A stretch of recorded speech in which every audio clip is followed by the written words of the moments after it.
అలాగే బంధువుల ఇంటికి వెళ్ళినప్పుడు, అతిథుల ఇంటికి వెళ్ళినప్పుడు మనం ఎప్పుడూ కూడా ఆఖరులో స్నానం చేయకూడదు.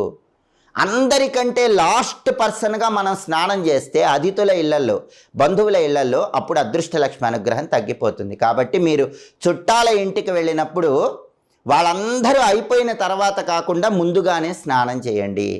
దానివల్ల అద్భుతమైన ప్రయోజనాలు సిద్ధింపజేసుకోవచ్చు.